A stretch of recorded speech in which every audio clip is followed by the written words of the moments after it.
Hello and welcome to the Feck It Fun, Fabulous and Free Eating Disorder Recovery podcast.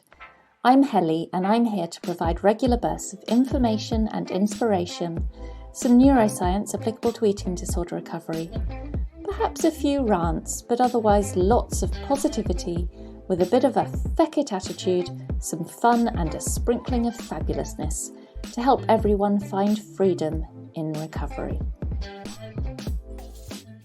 Hi there. I'm Helly with the Feck It Fun, Fabulous and Free Eating Disorder Recovery podcast. And today's episode is about applying, wait for it, positivity. Yes, I did say positivity in relation to eating disorder recovery.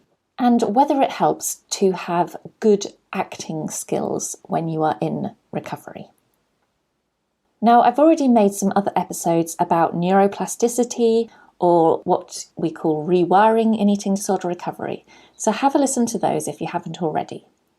But in this episode, I want to talk about why being a good actor or actress in recovery can be very helpful, and why applying positivity and positive emotions to recovery really is important when taking on those new recovery behaviours and challenges that you need to be taking on every single day in your recovery journey. So when we think about the brain, one thing that makes the brain learn much faster than anything else is when strong emotions are attached to an event or a situation. And this is especially true of negative experiences or events, because the brain needs to learn fast from dangerous and fear-based reactions and situations, because that's a survival mechanism. It's quite important that our brain learns very quickly from negative experiences so that it doesn't face those again if it's something that could be dangerous to us. Obviously, the brain needs to know that something dangerous is dangerous so it can drive us to avoid it quickly in future or fight it off before it kills us. So yes, the brain will learn very quickly from negative and fear-based experiences. But it will also learn more quickly from positive experiences than it does from neutral or just experiences that are just a bit, so.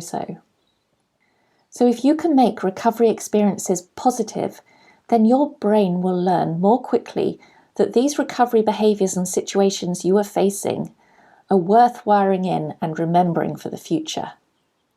And it will do that more quickly with positive experiences than it will if you just sail through attempting recovery in a negative or a neutral state. Therefore, if you do want that lasting and happy recovery from an eating disorder, and I know that you do, it helps to find ways to make your brain notice the recovery-based actions you are putting in every single day, hopefully. Your brain needs to recognise those as positive and not just as situations that you are having to endure. And yes, I know that's not easy. If you are sitting down to a big burger and chips or something else that's terrifying you in your recovery, trying to put some positivity and happy emotions in there can be very hard when you might just be thinking that enduring this situation right now is possibly as positive as it's going to get. It's a big ask to make something feel more positive. I do understand, I know it's not easy. But ultimately you do have to ask the question, why would your brain register something as a good thing that's worthy of repetition if when you're doing those things that you want to wire in as positive, you were acting in a way that was saying to your brain that this is terrifying and that you would prefer be fleeing from? Why will your brain wire in actions such as eating a fear food as something that's worth repeating when you've barely been tolerating it when you did do it? Unfortunately, in those situations, it's very possible that your brain is not going to wire in those situations as something worthy of repetition.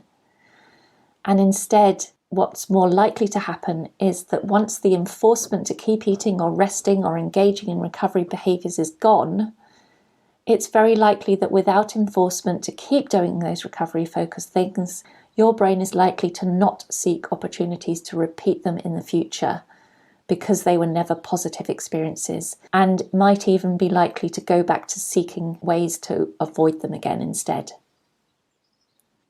Let me then apply this to a recovery situation. Let's say that tonight you are going to sit down with a big tub of Ben & Jerry's ice cream, as you've decided that you are going to eat this ice cream tonight because it's something that you believe will be good for your recovery. But when you sit down with the ice cream, if you're doing so with terror, if you're shaking, crying, believing it to be wrong, and if you're focused on all the negative emotions within yourself as you sit there, or if you're just zoning out of the experience, just trying to get through it, then why the heck is your brain going to recognise eating Ben & Jerry's as an experience worth repeating? So yes, recovery involves repetition of recovery behaviours, but that alone will not change your attitude, your mindset, or your beliefs around recovery. And repetition alone won't establish a firmly wired-in recovery into your brain, as your brain won't recognise the value in repeating those things anymore. But if you can force yourself to feel really, really positive and fake it to make it if you must, when you're engaging in a new recovery behaviour or challenge, then your brain will sit up and take notice that that challenge is something worth noticing and even worth repeating. And as you do that, those recovery-focused neurons or brain cells with some positive emotion in there will wire together harder and faster, which is what you really want. So what I'm saying is that if you can become a good actor or actress in your recovery and act with positive emotions as you take on recovery-focused behaviours and challenges, and I'm not saying you have to be an Oscar-winning performer here, but if you can act with positive emotions, then that can trick your brain. It will tell your brain that you are not scared of any food or situations that involve food. And if you can do so with a bit of a I'm doing this attitude, a bit of sassiness, a bit of feck it attitude, then your brain will notice. And if you can act like a person who loves nothing more than lying on your bed or couch with food all around you, watching Netflix, and just spending all day enjoying resting, chilling out and munching through packs and packs of food and pizzas and all other great things, then your brain will think, wow, this is something that's worth repeating.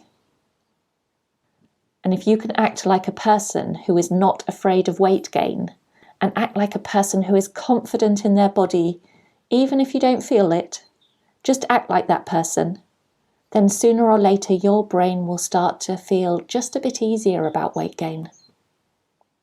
In fact, if you even act like the person who is not afraid to gain weight, not scared of anything that might entail, if you can really act like that person, with a positive spin on it, then sooner or later you won't need to act anymore, because you will be that person and you will be that recovered, positive individual with the recovery and the life you want. So I hope that's helped give you something to think about today, and you can go away now and take on more of your recovery-based actions today with a bit of a stronger positive spin on it all than you might normally. Go and be sassy. Go and focus on being really positive and joyful about gaining weight and doing recovery right.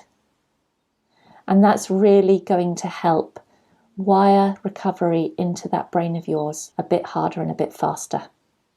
Have fun with it. Have fun with recovery, because you can. If you want to know any more about my coaching services, you'll find me on hellybarnes.com, and otherwise I will speak to you soon. Bye. Thank you for listening to the Feck It Fun, Fabulous and Free Eating Disorder Recovery podcast. Don't forget, eating disorder recovery doesn't have to be boring and doesn't have to be serious. Now go and grab yourself some food and have a fabulous rest of the day.